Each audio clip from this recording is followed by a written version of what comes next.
Everybody get up, it's time to slam now. Come on and slam, and welcome to the jam. Come on and slam, if you wanna jam.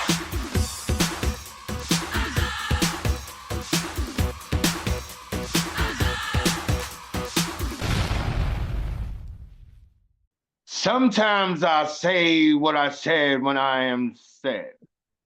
I am a guillotine looking for a head. I am water, I am inbred, feeding minds with landmines of info to landmines in plain sight. I am flight, flown. I am poem, with liftoffs that's grounded. I am profound.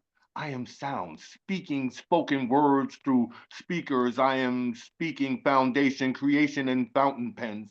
I am odds and ends, twist and bends. Again and again, I am him.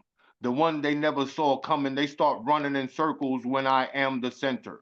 They tried to square root me, poof me in limbo. I returned on the wings of my pen stroke just because I am a powerful poet pushing past wax ears so people can hear me strip mics like ears of corn. And I am torn, ripped, and shredded, but I never let it tear me apart. I am heart beating, bleeding insight on mics at night. I am what I write. I am life. I am living. I am Thanksgiving feast and eating lessons. I am confessions of a ghetto child. I am fried chicken, macaroni and cheese, mashed potatoes and gravy. I am crazy. I am. Who are you? You might say, you might say that I'm a dreamer, but I'm not the only one. Imagine all the people living as one. Imagine there was no future, or you were living your life to grow up so that someone could bang, shoot you. Or you were looking for something to soothe your pain that remains embedded in your esophagus, so you swing through them streets like Batman in Metropolis, and stopping this pain is your only concern. And the more trees you burn, the more lessons are learned. But you feel foolish waiting for your turn to emerge from self-captivity, and in inner city communities, they call that gangster. Ain't no room for self-pity. Ain't life shitty? At least that's how it seems to someone with no dreams, gaining prestige, extorting fiends. I mean, this is what I talk about because I hear it and I see it daily. But not all fish are scaly. It's like that old expression, swim with the big fish because that's the rich. And if you a broke-ass man, you can possibly watch the fish swim from the land, but hope, and only hope could put a fishing rod in your hand. And you can possibly catch what you can. And the average black man dies at 60 with a lot of bills, no money for caskets, so they bury him in Potter's Field. And the sight of a young boy seeing the father killed promotes him to kill, no matter how much he kills. His void will never be filled. His time just expires earlier than that. And his mom is left sad. Now his sister's becoming bad. And I'd be glad when someone gets mad enough to put an end to this trend. No one answered Diana Ross when she asked, where does the road been? Or Marvin Gaye would have been here today. See a young boy growing up with no father and two sisters being the youngest, he lunges into manhood head first. All young boys play with fire engines, but how often do you see a red hearse? Never. Society is not designed like that. Not even time turned back. Well, looks like it's a job for the native son. I pray to God it's a creative one because life, it doesn't come with instructions, but you can definitely count on malfunctions. I began to see that the native son is me. The more that I write this, I see through conjunction so much. My eyes discharge conjunctivitis, and I'm swollen by the weight of my burdens. I must remain determined to be the man I need to be, like submarines emerge discreetly, rising above poverty. But if it wasn't all so hard, it wouldn't bother me. No one said life is easy. Life is cheesy, but no crackers. But somehow we'll get this job done, and we'll pass our torch to the next native son. Leia, head on my pillow, will you give me yourself? Her skin is soft as violin strings. She brings the elements together. and we become earth, wind, and fire. With our right leg cocked at 45 degrees like upright bass, we play music well together. Let me strum your pain with my fingers. Thoughts linger like oboes and cello notes. Deep throat quotes resemble the chords. We wait for our cymbals to crash. Bass and Tommy drum rhythms, simply the most amazing symphony. Give me the core of your apples, and I can adapt to the seed in your nectar. The treasure is between your stadiums, and I'll play concerts on your inner thighs. Let me play with your Alicia Keys. And I'll keep your secrets in B minor, A minor when our cymbals crash. And then we wet whiplash. We gyrate the flute sections like cobras and snake charmers. The venom is in the climax and xylophone tones. Screams of passion grows with glass shattering peaks, and we speak in frequency. The vibe is right. Blowing my woodwind. And I'll sing for your symphony. Your body movement is simultaneous to the horn blow. This is why we can't be incomplete, and my heart skips beats, but beat, beat, beat, beat, beat, beat, beat, beats when I'm not near you. You're my symphony. Baby, I hear you. Two tongues, one voice. I walk these Bronx streets, graffiti-clad whispers tattooed on crumbling brick walls, where the air carries the aroma of savory fried pasteles and bold garlic knots, a collage of my two worlds. Half Sicilian, half Borincanos Taino, descendant of the sun and the seas, two bloodlines that scrap and tarantella under my skin. My voice is the Arawak rhythm of reggaeton and a Sicilian ballad, a drumbeat that calls out to the coqui frogs and echoes of Mount Etna's fiery exhalations. In the city that birthed hip-hop and hustle, I'm the bridge, the crossroad, a mosaic of contradictions and connections. They ask me, what are you? Like I owe them a neat little box. Am I the spicy sofrito or the sharp marinara? Am I the bronze sun-kissed skin or olive-hued legacy? The answer is yes. I am both, neither, and everything in between.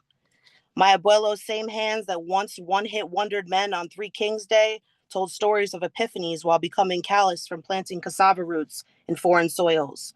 My nonna's prayers to St. Agatha hung heavy in the kitchen, woven into hand-rolled pastas and rosary beads, blessed by candlelight and holy water. I carry their strengths like heirlooms, a seamstress's patchwork of resilience stitched into my very name. Both sides of my family wield the power of the saints and the sinners. Santaria whispers through my veins, invoking orishas with every heartbeat, all while Bruja chants curl-like sage plumes and incense ribbons in my lungs. Candle magic lights the way through shadowed alleys and tenement hallways. We call on the spirits of our warriors while clutching rosaries to warn off Malokya. Don't ask me if I'm mafia-related. We are Cosa Nostra. We move in silence, blood thicker than wine, traditions pass like secrets under the dinner table. We're the warriors the colonizers feared then and still do. Shields of Taino gold, swords forged in Sicily's volcanic lavas. We've survived ships, borders, and betrayals to build enduring legacies on these Bronx streets of asphalt and dreams. And on these streets, I'm the bass in the bachata song, the gravel in the Sinatra tune, finding La Bamba's heart-thundering harmony amid the city's chaos. I'm a product of bodegas and bakeries, corner stores, and stoop dreams. The Bronx skyline is my Sistine Chapel. Let me show you how to hold two worlds in one body, how to dance between canepa trees and cobblestones, to weave a tapestry of cultures that sing in defiance. I am a flame that refuses to flicker out. I am my ancestors' wildest dreams, their rebellion, their survival. And though my tongue trips on Spanish and my Sicilian curses don't come as quick, I am enough. A child of the diaspora, a story waiting to be told. I stand here not broken but whole, a blend, a bridge, a boogie down Bronx born masterpiece. All paths lead to Florence. Aren't expats abhorrent? I mean, beautiful. My cuticles are blue, but I'll ignore it. My girl texts me she's wet. My OCD's an effect, so I burn my wrists because I don't believe her one bit. She hates me.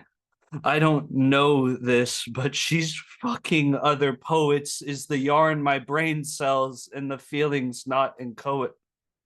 My therapist tells me to let the thoughts float by like clouds. But I look up and find not a shred of blue in the sky is so vast.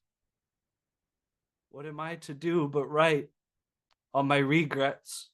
I regress, and these checks they reject, so now I'm trounced by bounce bills and cheap sex. My defects, addiction holds no recess, no court order for deep breaths, so I live in a fiction where my diction gives me resets. May my story be a harrowed one, its hero hooked on heroin, hair trigger fractures in a class act case of martyrdom, hairline vanity, and suicidal lexicon. Oh, would that I weren't a poet, no wiser and not to know it, to not wish to cast myself into deep oceans every moment that I dream of almost lovers or my ostracized from brother. This is why you never see me out, because I live under the covers. Why I'll hug you so tight that it might smother. Why she'll say she loves me and I still won't trust the rubbers. This is why I am the way I am since out my mother. Obsessive, compulsive, disorderly, no other side. In concrete, I am paralyzed, sized up, found wanting, wanton, clawing at my pair of eyes, clutching at my parents' lies, without concern or care or rhyme, drowning in a pool of lime. Without reason, the seasons change. Maybe this one's when I'll die. Maybe today's the day I drive to the rifle store on Pine and Fourth, incline it back toward all I'm worth and pull click, and that's it. And I no longer have to sit with a mind that always won't repent for turning my whole life to shit and scorn. And I'm torn because I wake up every morn, eager for the night again. So I daily tie one on. So I daily sing the song, and I barely mime along. But one day, I'll wake up and man up, and like a cloud, I'll be gone. I spy with my eye an infertile nest. Civilization peaked, damned by civil unrest. Malnutrition causes pronouns to be misspoken. Age-old cliches and jump scares adapted from horror movies prove foreboding. The hate that wafts like curdled milk and attacks the stratosphere above. Temper tantrums, shouting matches cause minds stricken by disease to face unease. If there's a scrap heap where misfits occupy on an island that no longer hugs the shore, let's settle the score with an emphatic roar. Gag reflex gets activated by sour aftertaste. Scourge of darkness causing nearsightedness to turn to blindness. Sermons as slippery as semen that surpasses the sepulchred remains of the downtrodden. Aperture and wide-angle aspect ratios from high frame rate cameras depict the damage. Welcome to my lesson in documentary filmmaking, where the subject is more than just their interview. We must pad the context, make it immersive and subversive, augmenting everyone's stark reality, amplified using able instruments. Is your fist, arm dangling in the air, getting tired, cramping up from having to raise it amid the dissension? If superheroes bleed, what hope lies for the routine mortal? Chortle, cackle if you must, as your virtues go unfulfilled, distilled by blanketed corruption. This is no fever dream, but an inconsolable nightmare. Tear ducts dry up from the wellspring of heaving. If this is healing, one's soul can be repossessed back into its body, finding home within the sweet solace. Emotions, the great identifiers of the human spirit. Let us use them to nullify tired tropes. The haggard hangmen inciting undue adversarial conflict. We deepen into the trenches of genuine fear, but steer the ship from capsizing in the glowering glaciers. Arctic chill, frostbite may linger. Our wordplay lights the Olympic torch, only told in reticent whispers by the impaired gatekeepers. We will not be silent or stagnant. We open up the vestibule to a champagne toast. Let the cowards roast as the film roll unfurls, casting the victims and the predators into the crystal-coated lens. It's thicker than water, but thinner than love. like stuck in the corner and can't rise above. Genetics they order and fit like a glove, a nature supporter when nurture is rough. When the curse hits your gut, hits you right in the core. Don't know just how much I can take anymore. Like maybe I'm spent and can only take less. This blood won't relent and can't help but suppress the artistic I'm bent in direction of care and believing the world should be a little more fair. In a ball I am curled up and I wouldn't dare to fall off the earth or to go on a tear. To get lost in the air, as if I never were grounded. Please do not stare, they say the hurt isn't founded. They invalidate and chide, now I'm totally surrounded. Time to gravitate toward hide and try to be more well-rounded. It sounded like the end, but the night just kept on going, lost and can't defend from the things that I'm not knowing. Growing in compassion, I should take another action that can possibly bring family life back into fashion. It's the last one that I'll try. They keep on gaslighting this guy, and if they do not start to stop, I think I'll just have to say bye. Like, look me in the eye when you decide to insult, when you can't help but deny any of it was your fault. Consult with your conscience and disregard guilt. It doesn't help. Bondage isn't quite how we were built. It's time to give homage to the maker of the filth. No, it's not what I had wanted, but it'll do while I am spilt. While I'm poured out on the floor, like I completely missed the glass. Couldn't score anymore. Guess that's why I'm always last.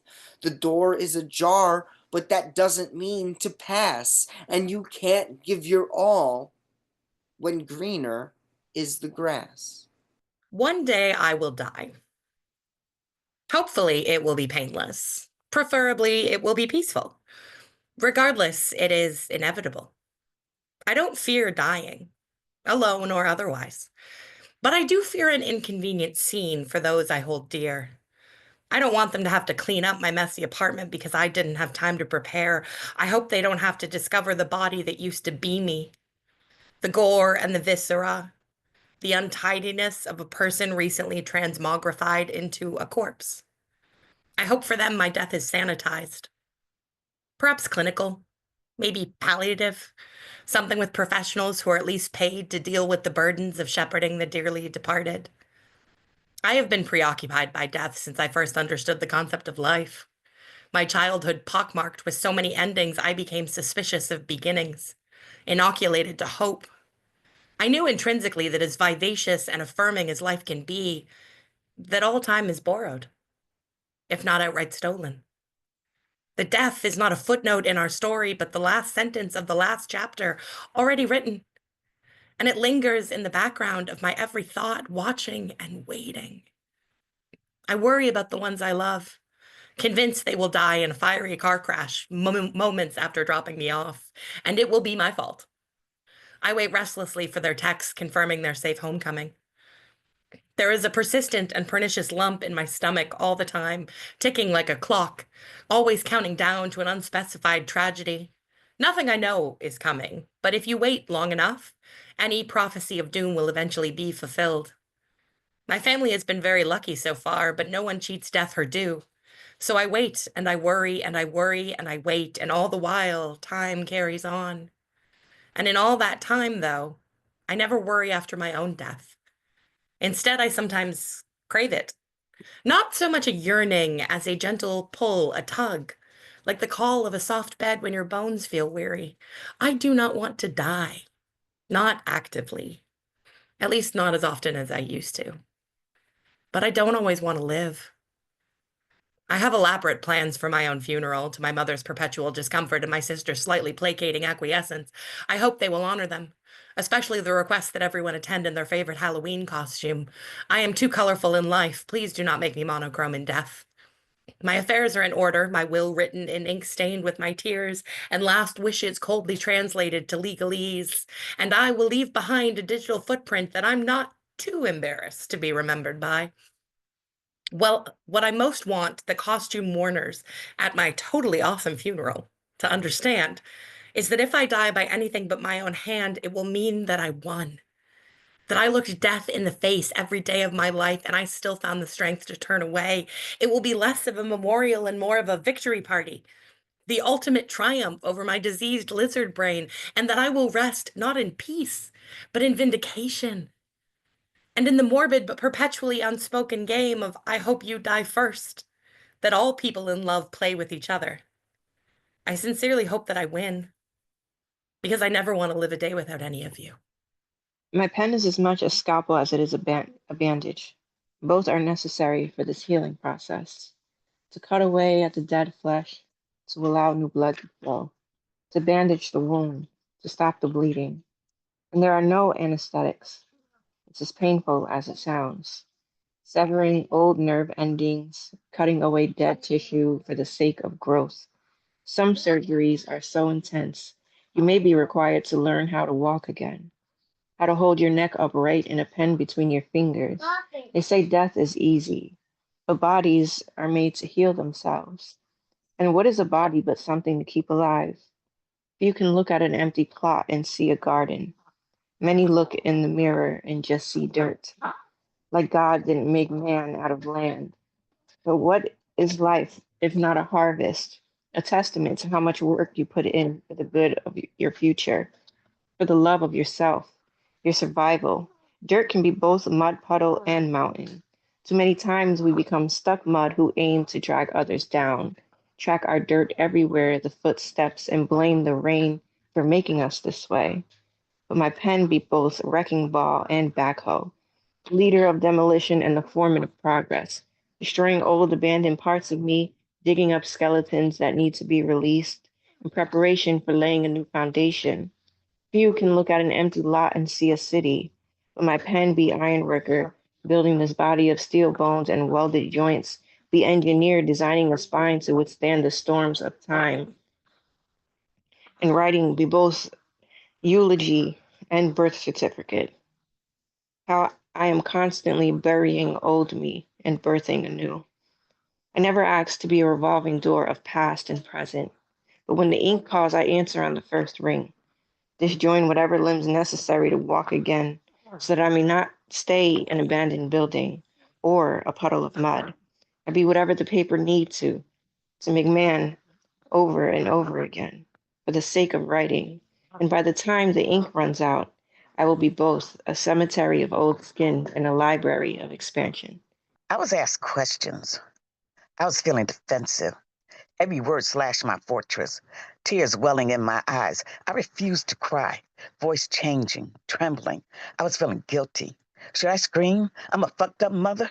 I held it in. I faced it. Responsibility laid heavy on my shoulders. Even in my failings, I understood. Hindsight is 20/20. The only problem is my eyes are myopic. I've always worn glasses, yet I could not see the trauma inflicted on myself and children. I had no answer to give. In the end, my best response is I was supposed to. She was my mother. It made no difference that she never hugged me, rained infinite kisses on my forehead, barely took me to fun places. I was supposed to. She was my mother. She kept a roof over my head, clothes on my back, food in my belly. I was supposed to. She was my mother. There was no other option. I had a self-imposed mandate, honor my mother to her death. I was supposed to. She was my mother. What I learned in my life's journey, there's no word taught that says only if they love you correctly, only if they do it flawlessly. I was supposed to. She was my mother. Now, almost 30 years after her death, my lineage is still feeling the after effects of toxic parenting, passed down to my children, favoritism, neglect, bad decisions, feelings of inadequacies. So as I sit and answer the questions as best I could, the best response is, I was supposed to. She was my mother. And that's the wisdom of Mama Donna. Part of the beauty of this magical planet is its evolving change. We move from Gaudi's La Sagrada Familia to the promising dreams of an ever-transcending newness.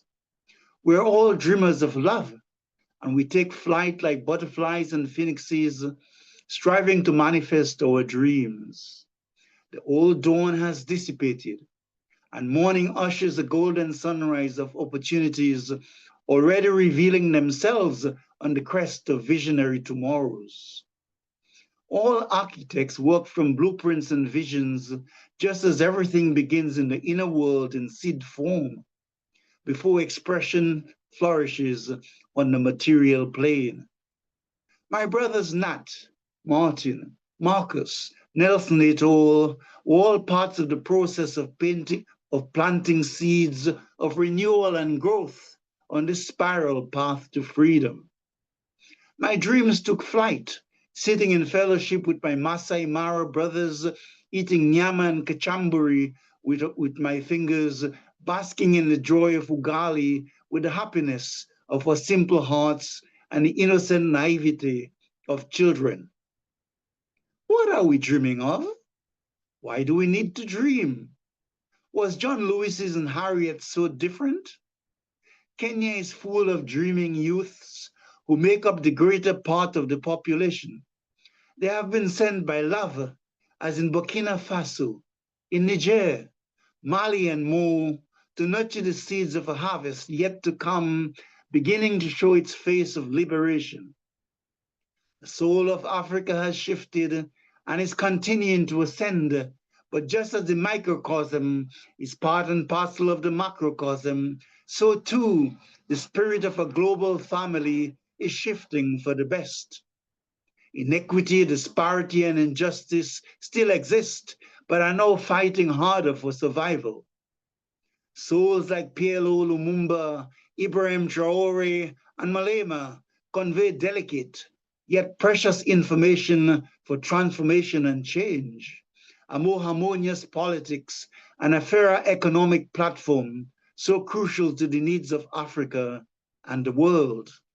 Like Martin, like Ali, indeed like Lincoln and Kennedy, Niger, Mali, and Burkina Faso are showing us that dreams can be manifested with dynamism, dauntless courage, and community. That old colonial sorrows can be transformed into rivers of joy, that we can work with mutual cooperation and not control. The winds of change are now flying the banners of the supernal light. The French is going home, and the dreams of a resourceful continent held underwater for so long is slowly beginning to manifest its own unique light, its Kwanzaa. This is an Ubuntu, Umoja, and Uhuru in the spirit of global harmony of a festival of peace. Can you hear the distant melody? The voice of Africa is emerging, and my simple soul rejoice. O midnight saint, my sinner's creed, my fire, the pulse beneath my ribs, my darkest desire. Your shadow crawls through cracks and silken light to claim my flesh, to haunt me through the night. By candle's flame I write with trembling hand this burning need your ghost might understand. Your voice, a murmur soft as Lenore's name, sets veins ablaze and floods me full of flame. The raven's wing, that omen dark and deep, now shrouds my heart where light no longer creeps. Your spectral eyes, two chasms vast and black, pull me through time, I'll never wander back. O love, if ruin's price would grant me you, then ruin me, rend every sense in two. Annabel Lee's refrain is on my breath, to love you is to dance upon my death. You hold my soul, its whisper is your own, the telltale heart that beats within my bone. Oh, sing to me with lips of velvet gloom, where kisses grow like lilies in the tomb. Undo me here with this fevered trance, your phantom touch, a dark, unholy dance. Press me like pages, close my eager spine. Let every line you write, each moan, be mine. Ullalim's stars above would mourn our fall, yet I would burn, enthralled, through each recall. Beneath the weight of you, I'd gladly break, for sweeter torment hearts like ours must ache. With hands that weave both shadowed woe and thrill, tangle my limbs, your phantom will, my will. O saint of sorrow, beast of wanton dreams, who walks through dreary midnight's cold extremes, your breath a mist of frost upon my chest, yet here I lie, your servant and possessed. Let fingers trace the specters of your sin, I ache for places no light enters in. My nights are plagued with dreams of silk and skin, of tombstone touch, my consecrated sin. I beg to taste the darkness on your tongue, to lose myself where midnight hymns are sung. Undo me now, unlace me thread by thread, till flesh is spent and all my lights lie dead. And if we meet, as lovers do, in death, let graveyard winds bear witness to our breath. Two souls entwined beneath sepulchral trees, forever bound like whispers on the breeze. For love like this, so deep, so fierce, so low, is written in the stars where the ravens go. I'm going to do this piece for Timothy. See, Mr. Whispers says that he is whispering loudly. But what he's done for me in my life is so amazing that I feel like being a queen was a destination. But my GPS would have put me in his location. Like, I hate December so much because there is snow and such. I am legit a Capricorn, and so is he, and we might be the GOAT, but the reality is this: all we do is speak things that sometimes we're giving you off our dome or that we wrote. I told him immediately that he didn't have to worry about me because I'm not the problem. I am, in fact, the antidote. Because if you read your pieces and you can memorize them, and my mind won't allow me to do that, I just salute him.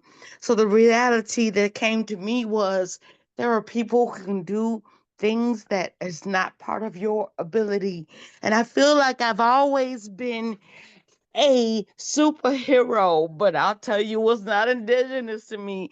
I cannot read you what I wrote off the page when I use my pen. I have to key style that, but I come on mics and I freestyle often because I feel like that's all I got. There was a time in my life when the Small House of Poetry had to remind me that it was possible for me to read poems verbatim as I wrote them because I didn't even realize that was my ability. Timothy, I love you now that you do. I took the time out of my life in this night because I have another place that I need to be, but I came to support you. I love you with every fiber of my being, and I mean that. This has nothing to do with Cash App or anything that I can do that would monetarily enlighten you. It's not something that you would be given in. This is a gift because you don't know that the present is a gift, because I'm telling you that this is true. I love you with every part of my being.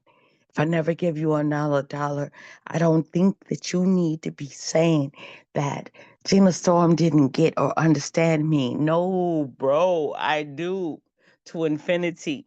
You are a vibe and I'm tuned in. So know what? Anything that I do for you, I'm giving to you organically. I didn't have to give it a second thought because freestyle is my divinity. I used to think that I could just read pieces that I wrote, but sometimes I would have to edit on the flow, and that became a key style for me.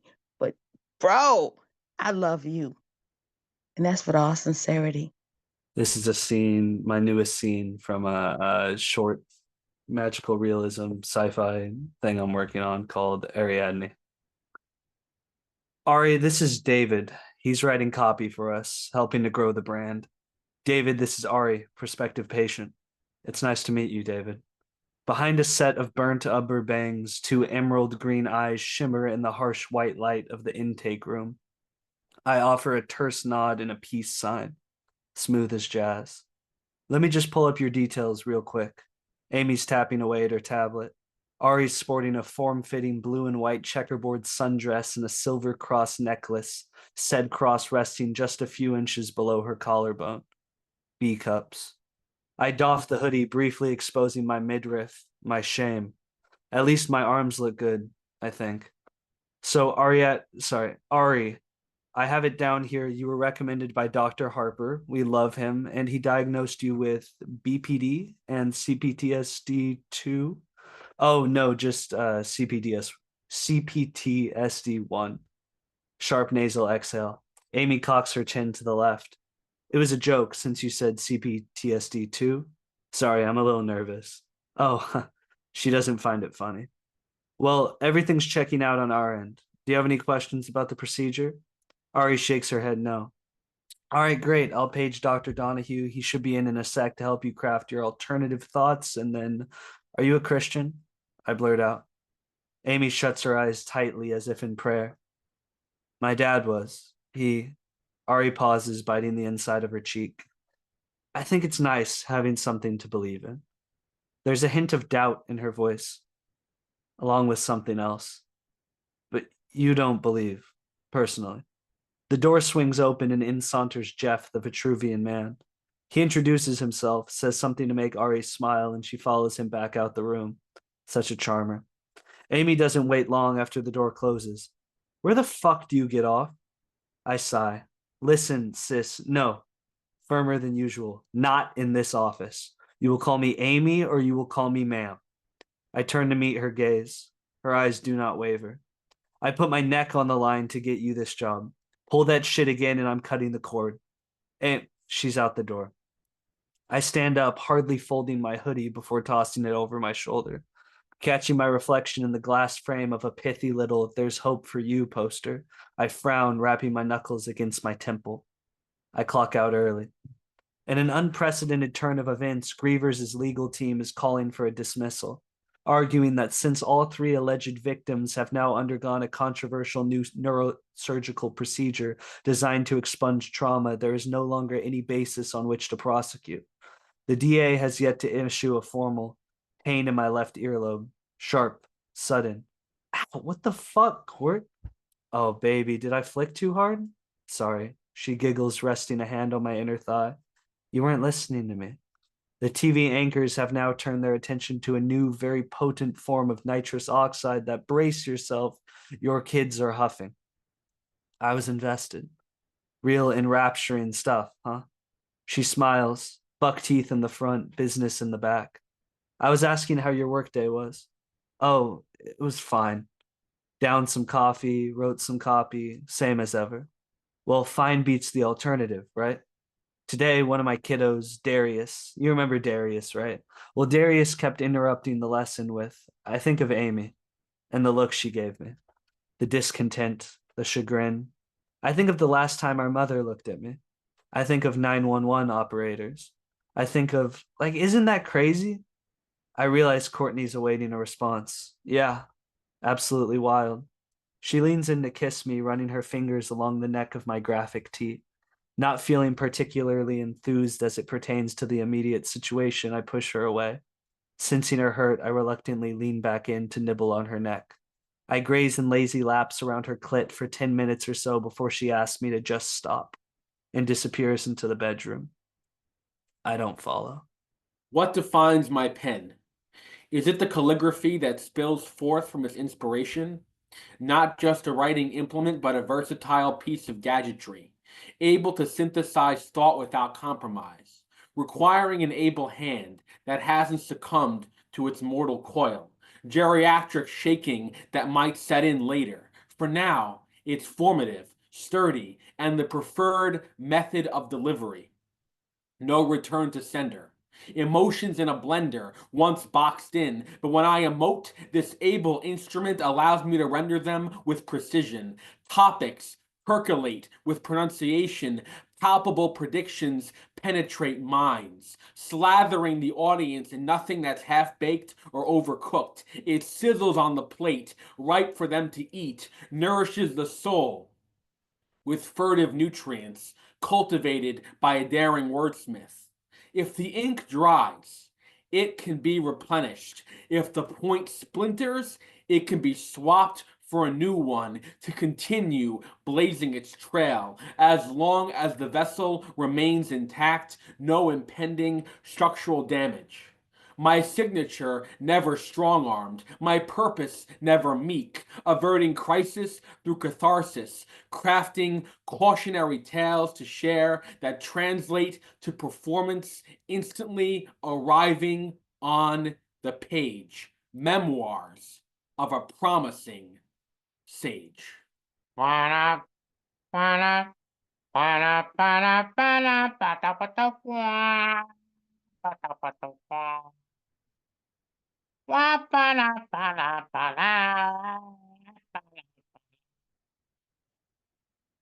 Not paying attention will get you blues with no clues on how you got there.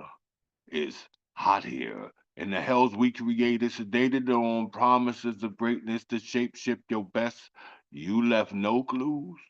And I wish I could have killed my bullshit with the candlestick in the study before I fucked me. See, Sean been combing parties to get you puffy. And they still believe the retriever. Ask P, did he leave a clue for the greyhound trying to bust the distance between the alphabets that get upset that we left with L, G, B, and T?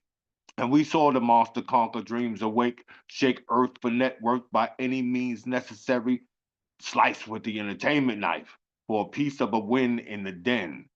The clues were in our face, and we hung our hope with a rope in the bedroom where the noise is, the poison is in the water, the lies bury in the library, the books now know where the weapon is. The illusion is TV, CD scenes change clips as they shoot at your soul. First, it was done in the dining room with the gun in the purse and someone in the kitchen listening to the truth. The fiddler on the roof got cameras in the booth, and you're a star now with no clue how. The murder happened, your soul trapped in clues to you, refuse, and you lose consciousness for living rooms, for limelight, hindsight left clues, and you missed it because you was chilling, sneaking, freaking, meek milling, willingly fulfilling these fantasies of being famous by any anus necessary. The sword fighting is all in writing in the courtyard. He fought hard to prove innocence found. The ones that was laughing with him ain't confessing to the traffic with him. They have to give him a fair child, but mothers are morgan for their fair child. The clues were in the village where the women and the children get pillaged. The realest murder is in public eyesight, where the clue has always been you. What up? What up? What up? What up? What up? What up? What up? What up? What up?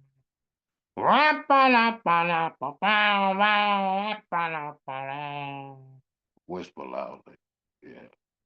There's some days I wish I had someone to tell me how some mornings my chest would feel pressure like a double wool of doubt, how air would feel thick like sky not knowing how to breathe for you, how some days the world will crawl right inside of your ribs and press its weight down against your lungs and ask you to smile anyway. I wish I had someone to tell me love would sometimes feel like fists wrapped in a velvet of lies, leaving you chasing ghosts of forever in places you never lived.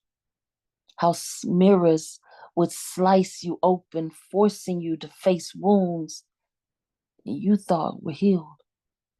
Or mention how silence could scream louder than thunder, and hands you hold wouldn't always hold you back. How sometimes even your own shadows would feel like strangers you never wanted to meet.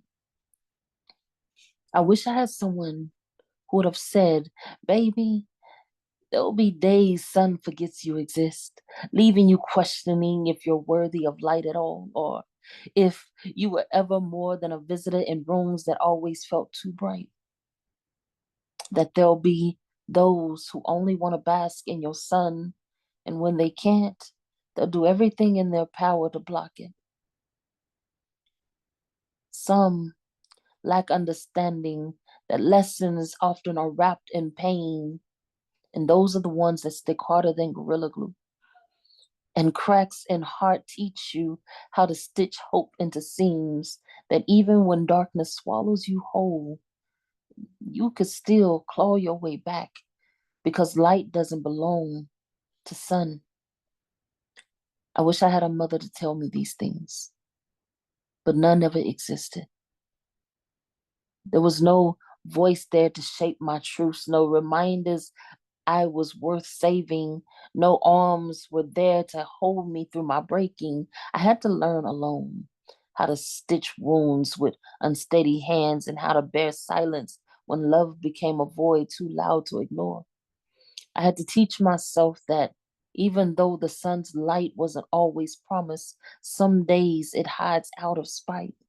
And on those days, you have to fight harder than you ever had to fight before, with nothing but the faintest pulse igniting fire buried deep inside.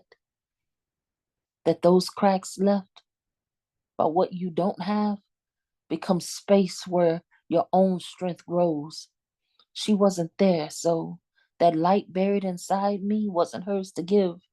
It was mine to find, and she couldn't give me what she failed to find within herself, making absence its own kind of teacher. Can I get a rewind? A moment, a breath, a beat with myself. How did love find me here? Hidden in the corner, surrounded by frustration and so much fear, drowning in a single tear that was only desires of prosperity here. But how was I to know that love too could be a part of my prosperity when hidden agendas for so long seemed to be all that would follow me, hidden so well that it almost cost me my life, stab wounds stitched into every word's tombstones, as these men only knew how to speak death and how to masterfully confuse. I am torn. No clue on how to love you, just mastered level placement of self-love puzzle pieces towards self-hate left on the shelves of the ones that created the record that played so masterful destruction on rotation in my mind. With them, I left those problems behind. And now, instead of luck, they call me the lady that shines. It was inevitable, I suppose. But how did I get here? It's a journey that I want to remember so that I can speak clarity to my fears. Not a single lost motion, toes dipped into oceans while my arms are wrapped around trees. No more aiming to please, no more bleeding knees. Somewhere along this journey, I learned how to stand strong with or without a man, but never fear. I want, and yes, I know how now to need you here. And I enjoy my part in this table's design, praying you brought yours because I damn sure brought mine. Now, again, I ask for a rewind. I don't need to reclaim the wounds of my time. I just want to remember the story, to appreciate the pain, because the joy in my joy is the aftermath from insane to sane, from war to peace. I need this rewind to eliminate any possibility of repeats. I need reminders to breathe, to keep me grounded while still soaring in the clouds beyond the sun and the galaxy. See, I don't just travel bold, I travel loudly. Trusting in this process has given me life. So again, I say, may I reclaim to study my time. Hell, I'm no longer even concerned with the rewind. I'm just refueling for the next ride and giving thanks for finally having truth laced into the drink filled with my peace of mind. We arranged the letters and the word depression, and you get the words I pressed on, but I feel like I pressed on from this here depression for a little far too long. You see, I've gone to therapy and tried to get help, but I've since then grown, and ever since putting therapy back on the shelf, I've gone back to fearing the unknown. I fear not knowing if my depression will one day take me out, but it's damn near become my obsession for me to yell, "Get some therapy," out loud. Funny how I say these things without taking my own advice. It's almost as if I use my being to be the human sacrifice nailing myself to a cross that no one begs to be put on. But since I feel like I'm at a loss, it's this hill that I'll just sit on, pinning myself down so that I'm forced to heal with the earth, trying not to drown as I find my self-worth. My best friend Levon said it doesn't always just scream, I don't want to be alive. Sometimes it's smiling at 4 and crying by 5, and I felt that shit. I mean, I felt it so deep to my core that I almost cried because no one understands the lore on why she'd want to die. They don't see the little girl who used to get beat on as a kid. They don't see the little girl who got stomped on like she did, even fractured 2 ribs. See what no one really knows. If she's a spiritual warrior, she's gone toe to toe with anything her enemies have thrown at her. But there's the sadness in her eyes. She can't seem to shake because she's come to realize that it may just be her fate to sit here and take on the spiritual beating so that others can move on and find their spiritual healing. What's crazy is she wouldn't change it for the world. Well, maybe, just maybe, if she could be a normal girl, not have to sit here and battle with this sickness called depression that makes her bone rattles from the weight of the oppression. Damn disconnection. I want to be able to disconnect and just vibe out for a while and maybe even reconnect with my inner child to just tell her it's okay to be loved once again. Maybe even give her a hug because she needed a friend, someone to talk to at night. When she started to cry, someone to tell her it's all right. When she was questioning why, you see, depression doesn't always just scream, I don't want to be alive. Sometimes it's doing all it takes just so you can survive. The city of New Orleans is a nightly round trip made by Amtrak between Chicago and New Orleans along the historic Illinois Central Railroad. We could have flown. Some felt planes were still high style and classiest, but even before the days of shoes off, I felt rushed, leered at in airports. A good road trip is a good road trip, no doubt, with JT, the company great. This was vacation. Let somebody else do the work. Taking the train was rolling in with the party from Chicagoland to the Bayou, cocktail in hand, tourista come documentarian. After an all-nighter of whiskey and backgammon, I awoke in my seat to some rare blues in my coffee, followed by the humidity to a swamp of a Bloody Mary. When I fell off the city of New Orleans, it was at the speed of saunter, the touch of vernal equinox, carnival beads littered trees, left parades, and post-powdered sugar dusted hello smile. You fall off the city of New Orleans into an electricity so deliberate that the moon and the sun and the water take their sweetest time to shine, reflect, dance in tongues and streets twined in French and colonialism. Falling off the city of New Orleans means a gator po' boy and pronouncing a Pontchartrain correctly, mouthfuls of exotica for a Chicago boy. Falling off the city of New Orleans leaves a warm shiver of Madame Lavelle spellcasting in your tarot deck. Seeing ghosts awaken to incense smoke is one thing, but have them ask to join you is another. Falling off the city of New Orleans is falling into the path of the party of working witch doctors and evening ladies. Frosty, spicy, sometimes rude, grown-up beverages in the street, many shades of magic. Worship calls in brass and funk bouncing across the night. Being lucky enough to fall into the city of New Orleans is luck enough to walk off a riverboat, $360, sweated off a blackjack dealer. To pay for your traveler's lodge, begin to pick yourself up, sharpen up, amble to the train station, wondering you and your brother will do it again. Falling off the city of New Orleans means carrying the night and Memphis and the Mississippi River and Chicago and game and ink and taste in your stash, saddled to a rowdy iron horse. Trumpet player in the saddle. JT and me can't hear the comeback over the brass ringing in our ears, the gumbo still working these guts so sweetly, the voodoo telling after bedtime stories of bittersweet Americana. We reveled, and the swamps can't wash that away. So I came across this earth angel who was soft-spoken and elegant by nature. Major eye candy, I believe her name was Angie, built like she was from some thoroughbred tribe family, and had the nerve to have the brains to match. An obvious life changer, so she was more than just a catch. And when I finally caught up to her, I looked her deeply in the eyes and said, I ain't got no money. Yeah. She looked back at me perplexed because of such a shocking statement. She was curious as to what was next to come out of my mouth. And I said, I ain't got no car to take you on a date. Yeah.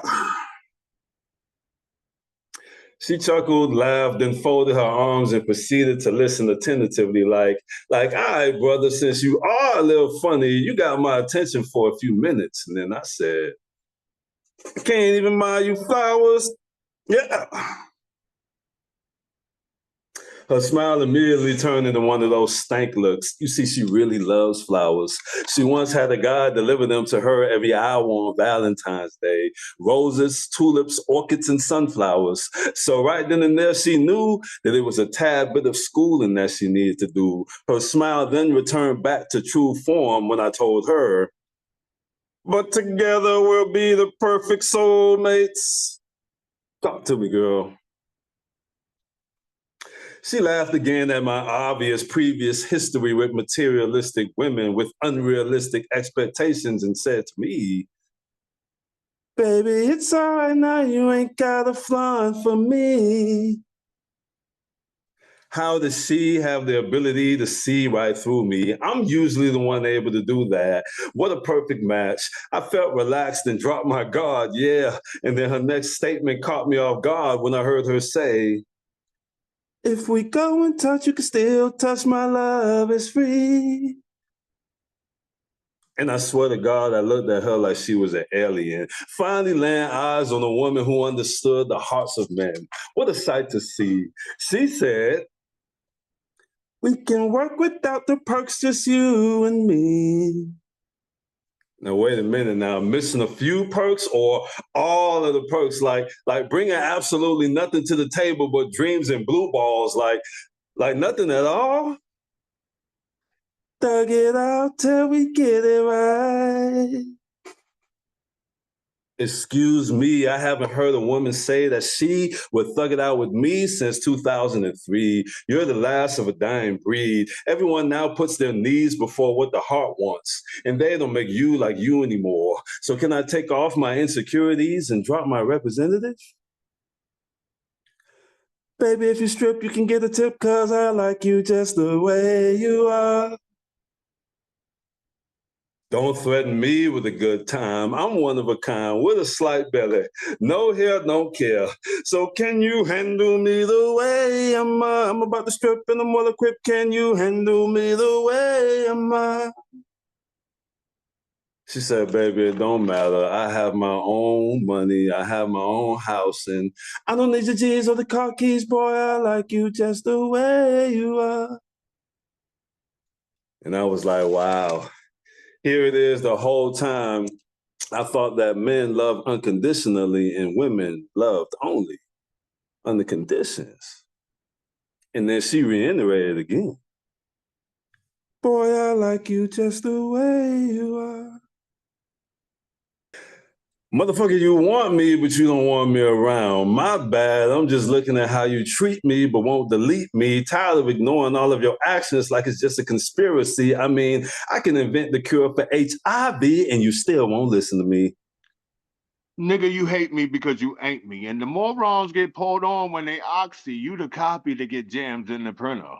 Nigga, I don't want to take no pictures, Mr. Bandwagon Chameleon. Your mouth is telling me, bro, fam, it's all love, but that ain't what I'm feeling. There's something missing. I ain't tripping. I listen to the fork tongue hissing. They snakes. They regurgitate what they thought they wanted until shit get haunted, and then they get rejected in real time. Fuck niggas be scared of that shine. Scared of my money and I don't even have a dime. I don't even have nothing, and look at you, jealous of my nothing. What if I actually had something? You know what? Pardon this interruption. It's a spontaneous combustion. Every time you see me, the rejects, you gotta respect the way we 1-2 mic check. Protect your neck and keep your lips in the holster. The wanted posters got y'all pinned up. You know what? Y'all got us fucked up if you think we're gonna kiss your ass because you might be friendly with me today, but that shit ain't gonna last. Just continue to be jealous of my future and judging my past because, well, I don't even care. I'm an airbender when the pen's around. You only breathe fire when your friends around. Alone, y'all nervous, clowning for the circus, but you Barnum never barely. The craziest people swear they never crazy. I've seen the ones who love me the most, like really, really hate me, tried to break me. She even went on a witness stand and gave a fucked up testimony.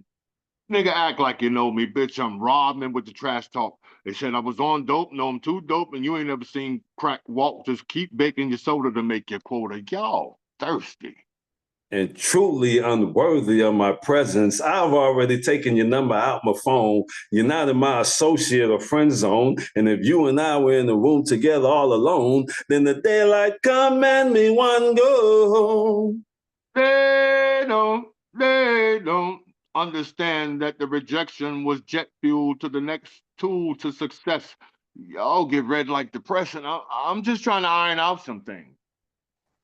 You know you're in the wrong company when you can't tell these people your dreams. First they sabotage and then floss, throw a rock then hide their hands. It's a big difference between fans, associates, friends, and fam. Damn, hit dogs holler, pigs waller, and shit from the bottomless pit. I say break 'em and leave the oinks pointing at the bacon. Let the trash take itself out and let the guilty hang themselves. Let those hit dogs holler and send those messages to junk mail. Stray savages in this concrete jungle and we can hunt well. I know exactly how a nosy cunt smells. No nose, no fury like this theory we spittin'. I'm tired of bullshitting with these cattle niggas. The assholes get lassholed. And we don't have to name drop, they're already exposed, already operating like hoes. They don't need any more schooling, they're already pros. How the fuck they already got front seat tickets to the shows? I know. A friend told me my friends envy me just as much as my foes, and I believe her. That's the reason I don't fuck with y'all niggas either. The conversation is either. And if you don't want to pay these rejects, then we ain't fucking with you. Fucking with y'all either. The destruction of everything ain't fair. Every double standard of I can, but you can't. Those lessons learned through harsh realities and experiences tell stories only heard. Knowing things happen around you, but the deep-rooted hypocrisy keeps the empathy at bay. If you do for me, it's great. I'll win. Amen. In return, not even a thank you. That's all. Good night. We asked, how do we end up like this? The deep-rooted hypocrisy gave you the answer. The loss of connection between being human. Are there solutions? Are there ways out? How does this end, this intent of malice? All this deep-rooted hypocrisy did was make the social norms offend. People spend all their lives trying to get around it. Has there ever been such luck? This deep-rooted hypocrisy has us all stuck. When God said, "Let there be light," my baby, in the middle of my palm, center of my arms, opened her eyes and there was light. It's the first time I saw him birth a planet. Neither of rib nor dirt, she still has wings in her eyes. I look for them always. When I want a place to daydream, when darkness wraps her arms around me, the firefly she blinks with remind me it will not always be night. But even if it shall, there will always be light. And it is so, the New Testament of my life. No longer a wanderer or a stray, I belong to love now. Would never go so far as to call myself a god, but the capabilities are within me. Tasked to split the sea with the staff I hold between these fingers, birthing both books and babies, my immortality lies in their spines. A notch below God, a step above Creator, I am Mother, which means I am artist and nebula, both womb and Eden, body of tree of life and tree of knowledge. I thought I knew creation like my reflection in the mirror, made so many lifeless things to feed the hungry loneliness in me, until he reached into this desolate body of water, handed me a baby, and said, "Let there be light." She opened her eyes, and there was life. It was the first time I saw him birth a planet, the start of my very own solar system. Let the essence of the image I was made in be magnified, reflected, and announced as each word pronounced denounces any and all that goes against it. King me. From the depths of self, bring out all that is best in me. Awaken me to the vibration, to the wisdom and understanding of all that I am completely. Let me be complete in the absence of all things, including she who completely gets me. Continue to bless me with the breakable bond of a queen. I beg you gently. Keep love in my arms with the strength to receive it, secure it from harm, and I know to tend the world is mine. And home can then become less a place and more sublime, intertwined connection made from faith-enriched energy of both our beings combined in essence. Let the throne be hers and mine. A slice of earth called ours, togetherness carved to share with offsprings we need like oxygen called heirs, the crowns of legacies and powers honed, created to grow in time. As we move side by side in unison, the promising harmony that is revered and finally revealed is actually the true nature and definition of royalty. King me. Leave me decorated with a hunger that inspires me to be the best of me. Empower me to activate the mindset that elevates me to the higher me. Let my coronation be a constant celebration and total acceptance of myself. The true crown and true wealth is realization of true self. So let me be free in my entirety, physically indeed, but more so spiritually, mentally. Enable me to achieve all I do, but especially don't believe. Let me be compassionately perceptive in how I navigate the landscape and reality I create, where the adequate love and respect for self is expressed and addressed in such excess it oozes and spills on to the next, but nonetheless, let me be equipped enough to cultivate the conviction it takes to carry out and fix my mistakes. Along with honor, arm me with the armor of humility that I may not take myself too seriously. Supply me with the resources of reason. Let me be seasoned, awakened to the majestic state of mentality meant for me. Let the man, my mother, my father, in their wildest, best, and blessed dreams imagine I'd amount to be, come to be. Properly decorate me with dignity that I may walk upright, head up, proudly, freely, simply because I know this me, this far, is the best me. But most importantly, let the essence of the image I was made in be magnified, reflected, and announced. As each word pronounced denounces any and everything that goes against it. And a happy new year. After year, we expect the expected. We carousel around the sodomy of our economy, highway gas prices and grocery store robberies. You almost got to starve just to eat. Cold-blooded, cover corner sheets, cover innocent fathers, sisters, mothers, and brothers. Morals traded, compassion for quick cash, and seeing magic in one another seems to be a fairy tale to mere mortals. Missions and children equally aborted due to the unglued pieces of the bigger picture. And if we're getting wiser yet weaker with no substantial evidence that it'll get any better than it's been or ever will be ever since. And even when I pile my dollars together, I still be short a few cents. So I'm spent. But before I ever choke, I promise you, I'ma just go for broke. I hate every single one of you. I say with blood on my hands, August of 1932. They were mad because I refused to break bread, pretend and be cute, fall in line on cue, do what they wanted me to, suffer the way they expected from the puppet tool. Chai was pissed. On the full moon, she learned a promise is a comfort to a fool. The blind leading the blind, the fuck that's gonna do? How far you expect us to move? So I muted them too, filled their throats with forest residue, stitched lips with the material of Sunday's shoes. Their diet of lies left them full, seams loose, perfect scarecrows. My old friend group. That's vintage news. Let me sew up the plot holes for you. My backyard has plenty of room. So I'm gonna catch you up to speed on some new shit. Why I've gathered you all here for this, dressed in black, for a series of relationships, properly tarnished, but in the process of being buried, deeper than 6. See, y'all, they have angered this witch, so it only seems fitting that on a night like this, I ornate their sarcophagus. 'Cause it's been a minute since I've had victims under this tip, 0.35 mm, and I sharpened it to mute murmurs from the malicious and make sure your story don't end too quick. I need you conscious for all of this. No sleep as we reenact that August trip, penetrate your mental and show you why chai ain't new to this. Let a Bloodmire set the stage, scene begins, your body is prepared for all of your sins. Poor, pitiful creatures engraved into your skin. Ooh, you tired?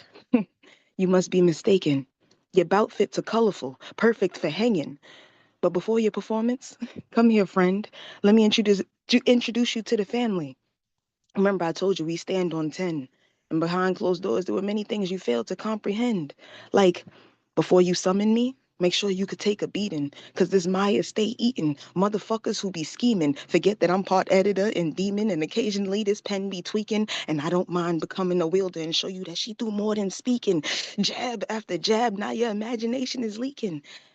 As your subconscious is slipping, I lean over and whisper, I'm just here for souls and ribbons.